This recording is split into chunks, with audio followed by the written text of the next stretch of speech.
जैसे जैसे वर्षा लगातार होती रहती है, नूह और उसका परिवार जहाज में जानवरों की देखभाल करने में परिश्रम करते रहते हैं। सैम, क्या तुमने भेड़ों और गायों को चारा डाल दिया है? जी हाँ, अभी डाला। अब मैं रेंगने वाले जंतुओं को चारा डालने जा रहा हूँ और अब मुझे भेड़ों और गायों की गंदगी साफ करनी है और फिर रेंगने वालों की भी। एक दिन वर्षा रुक जाती है, किंतु जहाज अभी भी बाढ़ के पानी के ऊपर तैर रहा है। भूमि कहीं दिखाई नहीं देती।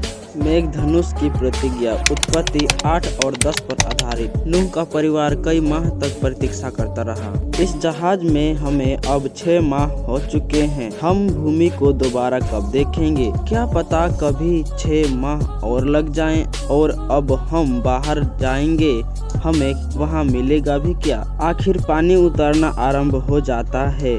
जहाज अरारत पर्वत श्रृंखला के शिखर पर जा टिकता है।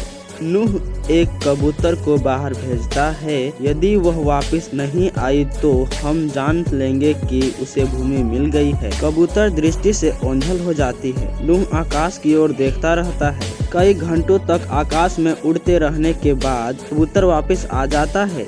कुछ दिनों के बाद नूह कबूतर को फिर से भेजता है और वह वापस आ जाती है। जैतून की शाखा, इसका अर्थ है कि कुछ भूमि फिर से सूखी गई है। 7 दिनों के बाद कबूतर को नूह तीसरी बार भेजता है। इस बार कबूतर वापस नहीं आता, उसे घोंसला बनाने का स्थान मिल गया है। नूह और उसका परिवार जहाज में से बाहर निकलने के लिए उतावले हैं। प्रतिदिन वे सूखी भूमि के चिन्ह तलाशते रहते हैं। जल प्रलय के आरंभ होने के लगभग 1 वर्ष बाद नूह जहाज में से बाहर आकर एक बार फिर उस सूखी भूमि पर पांव रखता है। जल प्रलय के केवल 8 ही लोग जीवित बचे हैं, नूह की पत्नी और उनके 3 पुत्र और 3 बहुएं। सैम, मेरे चेहरे धूप की गर्मी और पांवों के नीचे घास कितना अच्छा लग रहा है। हाँ, ओ भूमि, मुझे तुम्हारी कितनी याद आती थी। नूह, सारी दुष्ट वस्तुओं का अंत हो चुका है। हमारे माध्यम से परमेश्वर मनुष्य जाति को एक नया आरंभ देने जा रहे हैं। हमें परमेश्वर का आज्ञा पालन अवश्य करना है और अपने सभी लोगों को आज्ञा पालन सिखाना है। सबसे पहले नूह एक वेदी बनाता है। वह परमेश्वर की सुरक्षा के लिए उनका धन्यवाद करता है और अपने परिवार के द्वारा एक नया आरंभ करने के लिए परमेश्वर से मार्गदर्शन मांगता है। फिर परमेश्वर आकाश में एक नया आश्चर्य दिखाते हैं।